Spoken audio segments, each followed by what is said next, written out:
Saya tetap mengejar Anda dengan pandangan-pandangan curiga dari orang-orang yang tidak menginginkan Anda menjadi presiden. Ada satu momen di mana mereka bilang sebenarnya Anda ini berbahaya sekali. Karena Anda memecah belah umat. Ini kembali sedikit ke belakang ya. Ketika Anda baru saja dilantik menjadi gubernur, statement pertama Anda adalah ini kemenangan pribumi yang selama ini dijajah. Kenapa harus ada keluar statement pribumi? Apa pesan yang sebenarnya ini ingin Anda sampaikan hari itu? Ini adalah salah satu contoh lagi, Bang.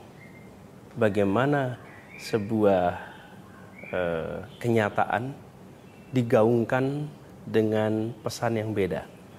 Saya boleh baca lengkapnya ya Bang ya, itu apa statement itu. Sebentar, saya baca Bang ya, dua bagiannya. Pertama, di ibu kota harus hadir keadilan sosial bagi seluruh warga Jakarta. Jadi saya udah bicara keadilan sosial ini dulu, bukan sekarang nih. Dan Jakarta satu dari sedikit kota di Indonesia yang merasakan kolonialisme dari dekat. Penjajahan di depan mata di Jakarta selama ratusan tahun. Ini pada masa penjajahan nih. Di tempat lain mungkin penjajahan terasa jauh, tapi di Jakarta bagi orang Jakarta yang namanya kolonialisme itu depan mata. Kolonial Belanda itu ada depan mata. Dirasakan sehari-hari. Ini kita rasakan nih dalam era penjajahan dulu itu. Jadi saya lagi bicara masa lalu nih Bang. Bukan bicara sekarang. Saya bicara tentang Jakarta yang dulu di dalam kolonialisme, Jakarta dijajah. Kemudian, karena itu, bila kita sudah merdeka nih, maka janji-janji kemerdekaan itu harus kita lunasi. Dulu, ini saya katakan kalimatnya, dulu kita semua pribumi ditindas dikalahkan. Dulu. Kini kita sudah merdeka. Sudah saatnya kita semua menjadi tuan di negeri sendiri. Dan saya sampaikan, kita semua pribumi dulu. Jadi saya sedang bercerita tentang peristiwa prakemerdekaan yang pada waktu itu memang ada stratifikasi. Tidak sama sekali tidak bicara tentang kemenangan pribumi, sama sekali tidak ada. Ini bicara tentang masa itu. Mereka yang tidak percaya dengan penjelasan Anda ini, ya, karena Anda dibilang gubernur yang pandai mengolah kata, Anda mengambil spesifik statement itu dengan merefleksikan apa yang terjadi di zaman penjajahan, itu menjadi ada konteksnya ketika yang Anda hadapi dalam kompetisi adalah Pak Ahok yang keturunan Tionghoa. Sehingga orang tidak bisa lagi melihat apa yang Anda sampaikan sebagaimana yang Anda maksudkan. Ini adalah simbol-simbol pernyataan Anda bahwa Tionghoa adalah penjajah, sekarang pribumi yang mengambil alih kota Jakarta. Itu kan bisa diartikan seperti itu pesannya. Boleh, jika sesudah itu saya tidak bertugas. Oke? Sesudah itu saya bertugas. Sesudah saya bertugas di Jakarta, apakah dalam bertugas diskriminatif? Apakah dalam bertugas menunjukkan sikap membeda-bedakan? Kalau sangkaan itu benar, maka selama saya bertugas ada diskriminasi, ada pembedaan. Nyatanya tidak. Justru merangkul semua. Sekali lagi orang yang tidak menghendaki Anda jadi presiden ini ya, punya argumentasi berkaitan dengan Anda selalu menyebut, silakan lihat rekam jejak.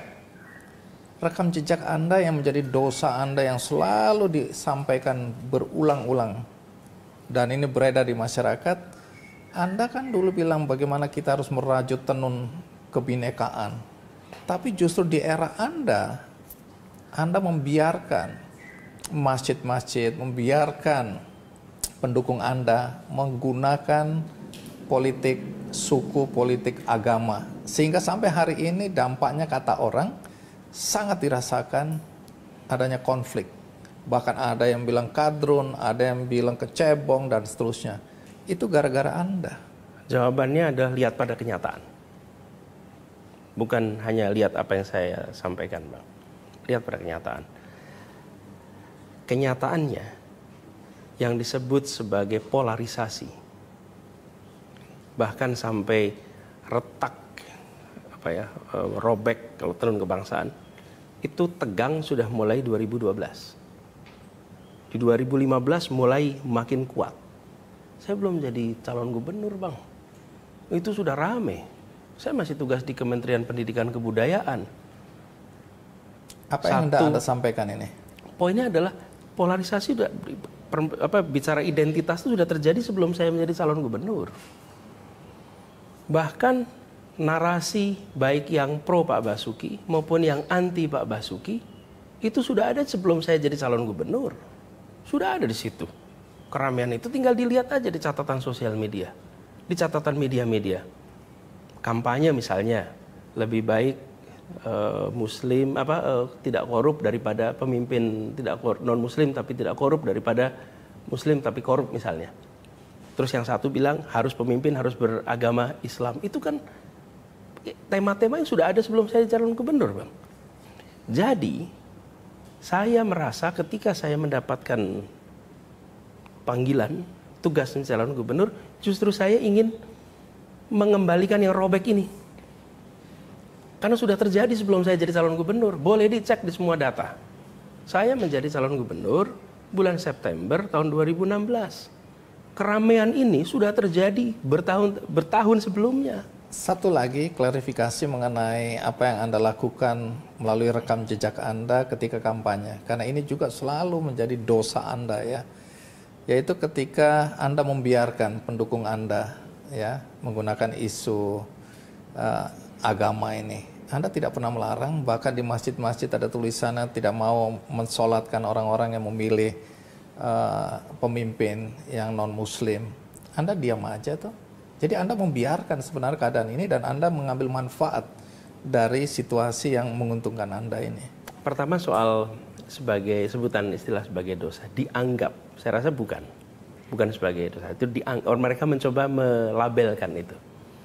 Kenyataannya, Bang, ketika muncul isu ada pelarangan menyolatkan jenazah, saya datang ke tempat itu.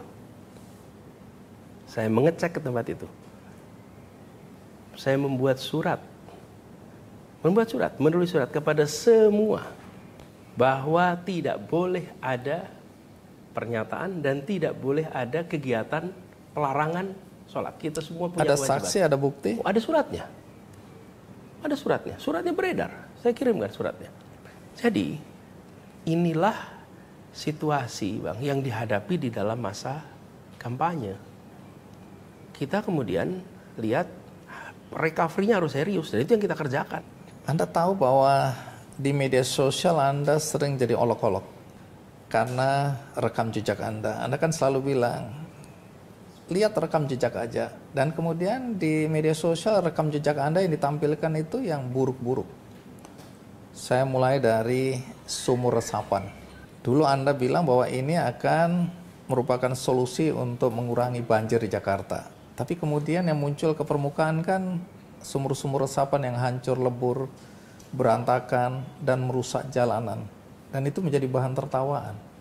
Bagaimana Anda menjelaskan soal sumur resapan yang Anda anggap sebagai solusi mengatasi banjir Jakarta ini?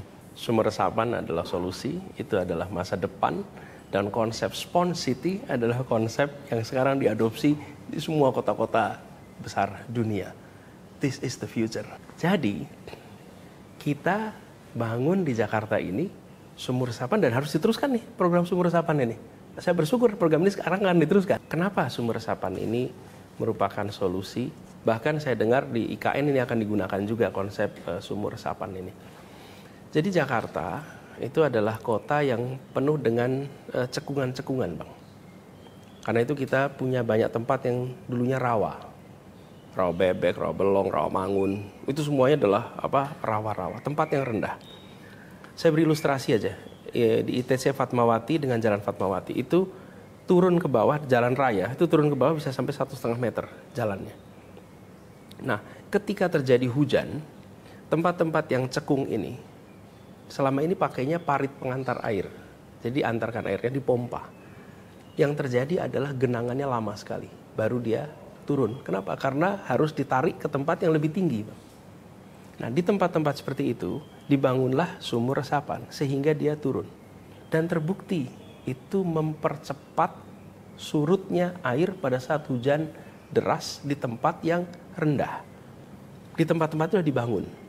Ada dibangun 27.000 waktu itu yang pertama kali. 27.000 lubang dibangun sumur resapan. Di tempat-tempat itu terbukti air menjadi surut cepat. Bisa ditanyakan kepada warga di sana. Oke, itu satu. Berarti ada solusinya. Yang kedua, apakah sempurna? Tidak, Bang. Apa tidak sempurna?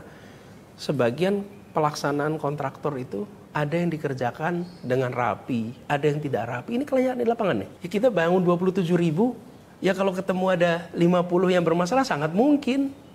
Nah, 50 inilah yang difoto, 50 inilah yang kira-kira ya, yang digandakan dan diramaikan. Tapi program secara umumnya itu berhasil. Ini bukan kata saya, kata warga juga yang di situ.